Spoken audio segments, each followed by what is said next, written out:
देश के प्रधानमंत्री स्वतंत्रता दिवस के मौके पर लाल किले के प्राचीर से बोलते हैं तो उसकी बहुत अहमियत होती है। इस देश का जन जन सुबह उठकर इस बात का इंतजार करता है कि आज प्रधानमंत्री क्या बोलेंगे। इससे उसको कोई फर्क नहीं पड़ता कि उसकी विचारधारा क्या है, क्योंकि 15 अगस्त 26 जनवरी ये हमारे राष्ट्रीय पर्व हैं। इसमें हम किसी भी विचारधारा से ऊपर उठकर देश की बात करते हैं, और जब देश की बात कर रहे हैं तो फिर विदेश से आने वाले देश को लेकर इस तरह के बयानों का हम क्या करेंगे।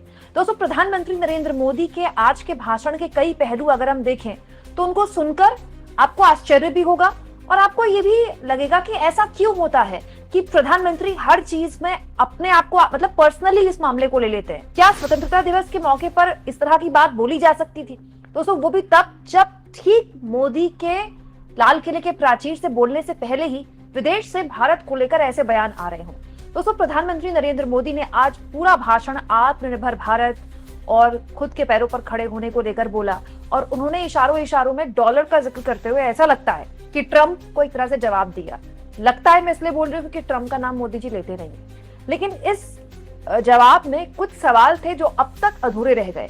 जैसे दोस्तों, लाल किले के प्राचीर से मोदी कुछ बोलते उससे पहले ही ट्रंप के मंत्री ने अपनी हद पार कर दी। दोस्तों, अब तो मुझे लगने लगा है कि ट्रंप और उनके प्रशासन के लिए भारत एक पंचिंग बैग बन गया। जब जिसका मन करता है वो भारत के लिए वो बोलता है। ये तो आप जानते ही कि भारत पर ट्रंप 50% टैरिफ लगा चुके हैं, और अब उनके वित्त मंत्री ने एक इंटरव्यू में बड़ी हैरान करने वाली बात बोल दी है। दोस्तों, अमेरिका के राष्ट्रपति ट्रंप के वित्त मंत्री स्कॉट बेसिट ने एक इंटरव्यू में कल ये बात बोली है कि अगर अलास्का में ट्रंप और पुतिन के बीच बातचीत में पॉजिटिव नतीजे नहीं निकले तो अमेरिका भारत पर टैरिफ और बढ़ा सकता है। मतलब मान ना मान तू मेरा मेहमान। भाई, रूस और यूक्रेन की बीच की लड़ाई में भारत का तो कोई रोल ही नहीं है। भारत का क्या रोल है इसमें? मतलब अगर रोल किसी का है तो वो अमेरिका का है। अमेरिका यूक्रेन को हथियार दे रहा है, अमेरिका यूक्रेन और रूस से मध्यस्थता की बात करवा रहा है। भाई, ट्रंप का शौक है लोगों के वॉर रुकवाना, वो रुकवाए वॉर। उनको नोबेल पुरस्कार चाहिए, वो चाहिए। इसमें भारत को किस बात की धमकी दे रहे हैं? कितनी अजीब बात है दोस्तों। देखिए, भारत इसमें कैसे जिम्मेदार हो गया? भारत के लिए अमेरिका के वित्त मंत्री ये कह रहे हैं कि अगर यूक्रेन और रूस के बीच में बातचीत अलास्का की बेनतीजा निकल गई और युद्ध नहीं रुका तो भारत पर टैरिफ और लगा देंगे। 50% टैरिफ पहले ही लगा रखा है, अब बोल रहे हैं और टैरिफ लगा देंगे। इसका क्या पॉइंट है? कोई तुक बनता है इस बात का? और तो और दोस्तों, अब तो ट्रंप ने लगता है कि मतलब शतक को पार करके ही छोड़ेंगे। कल उन्होंने एक नई बात बोल दी। अभी तक ट्रंप कह रहे थे कि 5 प्लेन गिरे भारत और पाकिस्तान के बीच, अब उन्होंने नई बात बोल दी कि 6 से 7 प्लेन गिरे। कल को बोल देंगे 10 से 12 प्लेन गिरे। मतलब ट्रंप ने और उनके प्रशासन ने भारत के लिए इस तरह की भाषा बोल रखी है, ऐसा ठेका ले रखा है भारत को अपमानित करने का कि क्या ही बोले। लेकिन अजीब बात देखिए, प्रधानमंत्री नरेंद्र मोदी की तरफ से जब जवाब आता है तो वो अपने आप को आगे कर देते हैं, मैं बोलने लगते हैं। क्यों मैं आपको ये बोल रही हूं, जरा सुनिए प्रधानमंत्री मोदी की भाषा। भारत के किसान, भारत के मछुआरे, भारत के पशुपालक,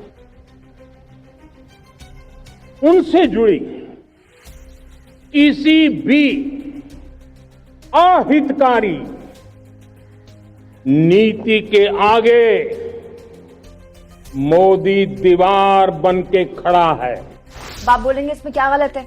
प्रधानमंत्री अगर कह रहे हैं कि देश के पशुपालकों और कृषि क्षेत्र को बचाने के लिए वो सामने खड़े हैं, वो सीना तान कर खड़े हैं और वो किसी भी हाल में उनको प्रोटेक्ट करेंगे, तो प्रधानमंत्री व्यक्ति नहीं होते हैं। तो प्रधानमंत्री इस तरह की भाषा रैली में बोल सकते हैं, वो अपने किसी इंटरव्यू में बोल सकते हैं, जो कि वो बोल ही रहे हैं। लेकिन ये स्वतंत्रता दिवस का मौका था, लाल किले के प्राचीर से प्रधानमंत्री हैं, मोदी नहीं है। अभी कुछ दिन पहले उन्होंने एक भाषण में बोला था कि इसकी उनको कितनी भी कीमत चुकानी पड़े अपने पशुपालकों, देश के कृषि क्षेत्र को बचाने के लिए, इसका उनको नुकसान होगा लेकिन वो कीमत चुकाने के लिए तैयार है। उस वक्त पीएम विक्टिम कार्ड खेल रहे थे। मतलब तब उनको अपनी कीमत की पड़ी थी कि मेरे को निजी तौर पर नुकसान हो रहा है। अब प्रधानमंत्री कह रहे हैं मैं सामने खड़ा हूं। तो अगर मोदी सामने खड़े हैं तो फिर भी ट्रंप टैरिफ कैसे लगा पा रहे हैं? मोदी के सामने खड़े होने का पॉइंट क्या है? दोस्तों, प्रधानमंत्री को यह बोलना चाहिए था हमारी सरकार खड़ी है, एनडीए सरकार बोलनी चाहिए ना, क्योंकि ये जो मौका होता है दोस्तों, ये स्वतंत्रता दिवस का मौका है। इसमें देश को आपको ये बताना है कि देश देश से है, देश के लोगों से है, ये मोदी से देश थोड़े ही है।